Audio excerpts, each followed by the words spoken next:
So as I went to planning with my friend Faith these recordings, the early stage of the recordings a couple of weeks ago, I really wanted to communicate quite clearly what were some of the setbacks that I had experienced as I was going through my recovery.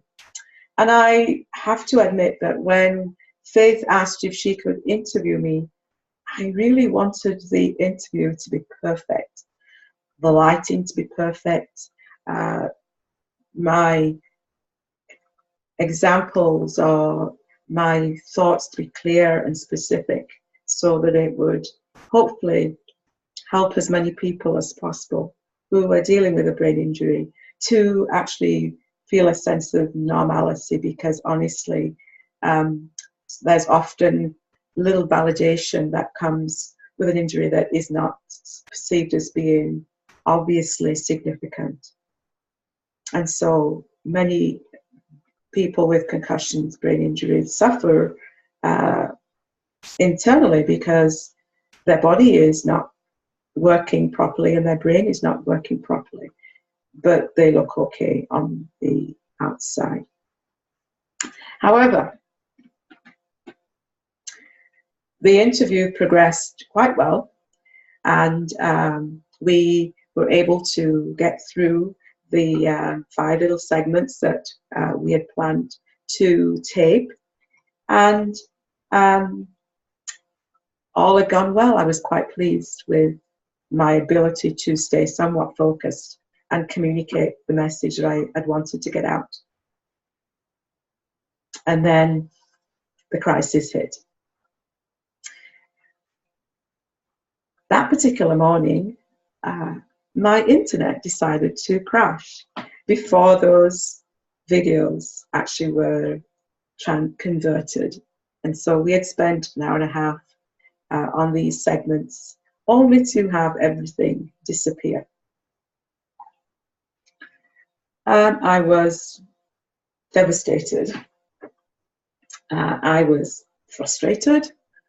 And I was, what was all that about? Why did we go through all of that?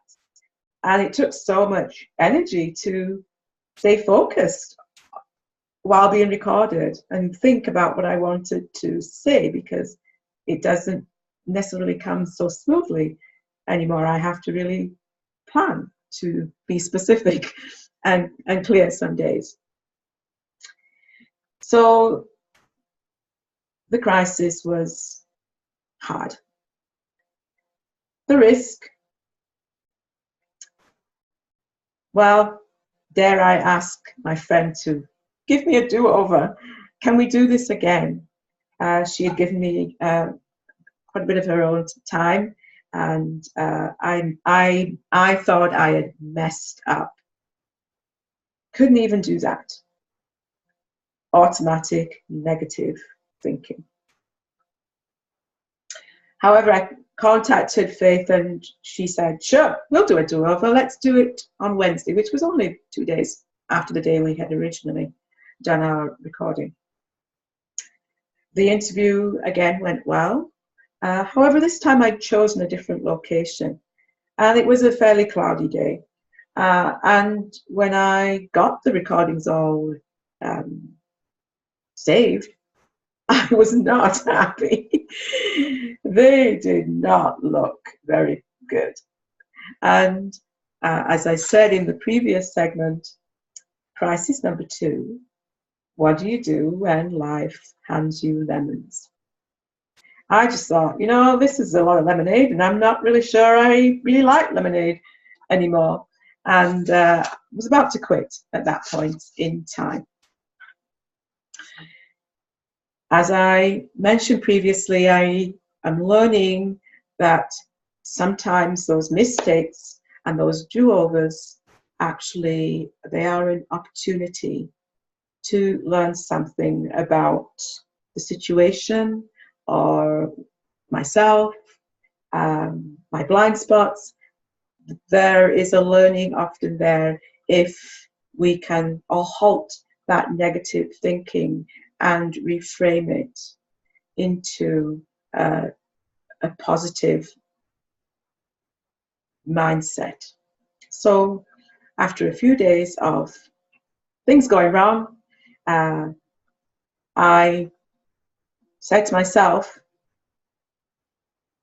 you can choose to see this as a real negative and just not do anything with these tapes, or you can choose to put them up online and see it as you actually went through an interview and were able to some degree, hold a sentence together, and see it as something actually maybe to be a bit of a celebration, seeing that not too long ago it was taking 20 minutes to read a sentence or to keep a thought of a sentence coherent. This is progress. And so the vulnerability. From a place of crisis, risk of daring to be vulnerable, to the opportunity to not look at the imperfection of the message, but the opportunity to share a message with my tribe. Those of you who need to hear maybe another person who understands your journey or your injury, say, hey, it's okay not to have everything perfect at this time.